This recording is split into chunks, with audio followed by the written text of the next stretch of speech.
to produce Marvin Winans on a song that I've done, to produce Fred Hammond and Karen Clark and let's see, Jay Moss and Deshandra, right? You know, just all of these incredible people that I've had a chance to work with out of Detroit.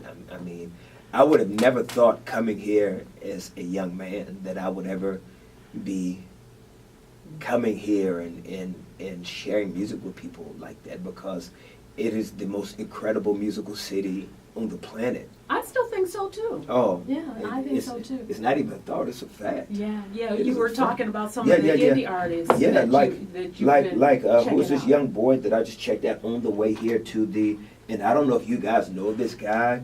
His name is Darius James. Darius, you Darius got a James, shout out, bro.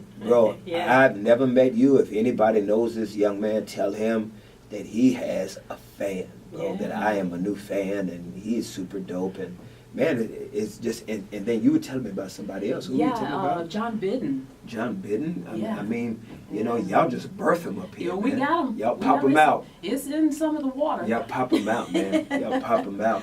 Well, I'm glad that you're here. You're here for a listening party for your brand new project. Yeah, man, just a little free. Come hang out with Kirk, and I want to play you the new album.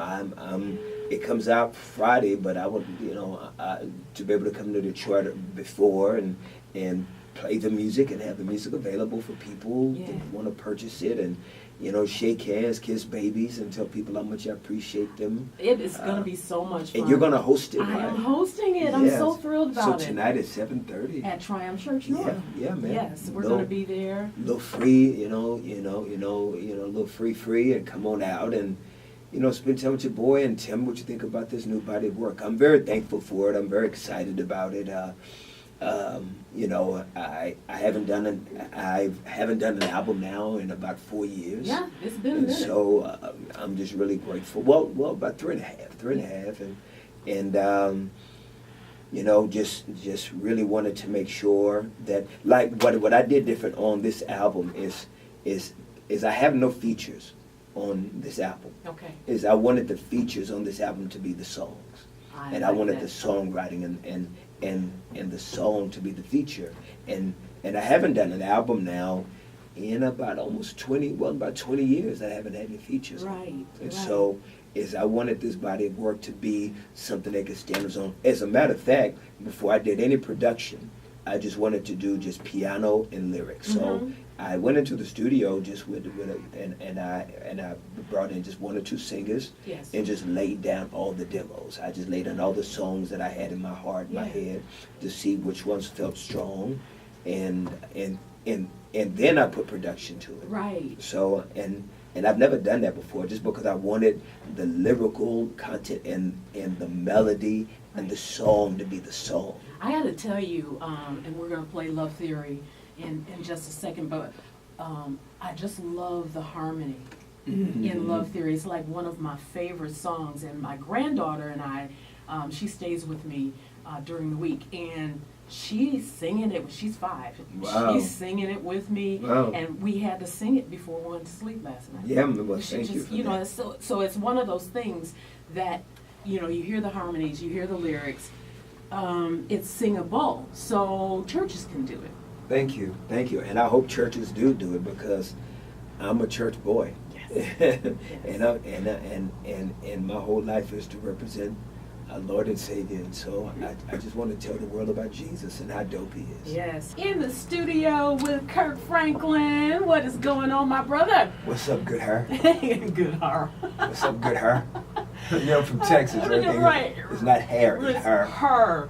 I appreciate that. So you are inviting people to get a chance to enjoy this brand new project, which is called Long Live Love. And why did you come up with this? I just believe that it's just so obvious, just the polarization of the world that we live in, that we've never been so divided, so separated by different ideologies and different views, or color, or socioeconomic issues, and it's hard to love people that are not lovable when you are not reminded of how loved you are, when you're not you're most lovable. Ooh. And so to be reminded that the creator of love, God himself, has this unconditional place in his heart for you when your life stinks, when your breath stinks. Every morning. Every morning. Sometimes throughout the day. You're right. You know, got a little gingivitis, you know. You know, that it gives you a patience to be able to love people that are different than you, that think different than you, whose doctrine is different than you. Yeah. And so, and you don't do that through religion, but you do that through relationship. Yeah. And relationship is birthed out of love. That it's hard to know God's love as a father when you never had one.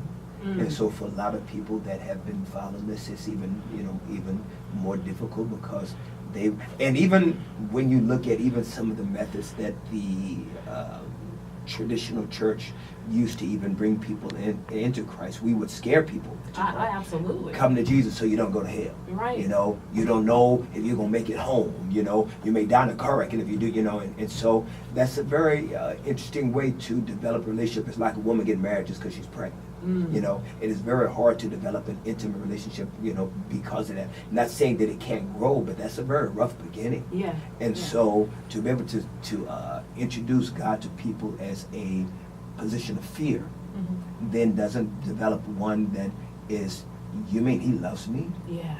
That he died for me even while I was still a sinner? That's somebody that I want to get to know. Yeah. But if I'm scared, I'm never going to give you all of me. Whew, it's so true. And it took me a while to understand that the relationship was what was so key to being able to move forward with myself, with my life.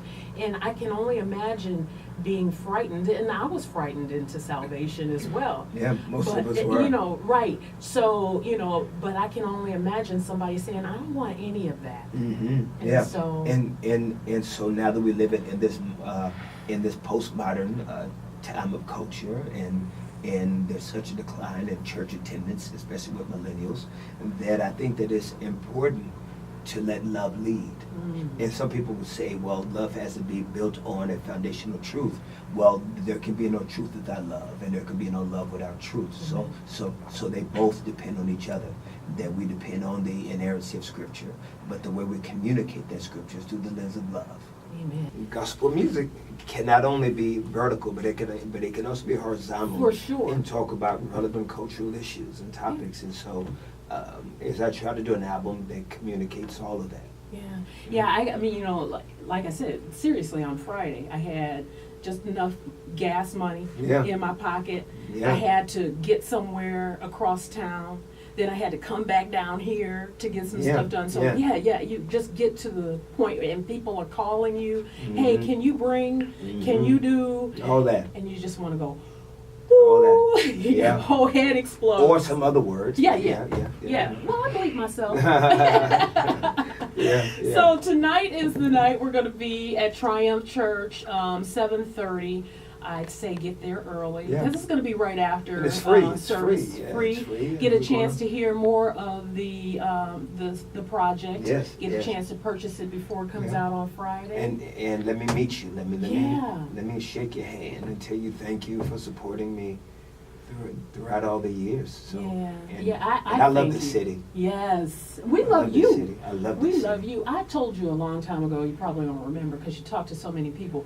When I worked in secular radio, we used to have our club nights. Yes. And one time they played Stomp in the club, and people just started, you know, raising their hands and getting all spiritual and stuff. I'm like, ooh, this is kind of scary. I've seen videos of people at clubs and Stomp come on and they do other things than raise their hands. And so I've seen a lot with Stomp. I've seen, for sure. I think I've seen more than I needed to see, you know.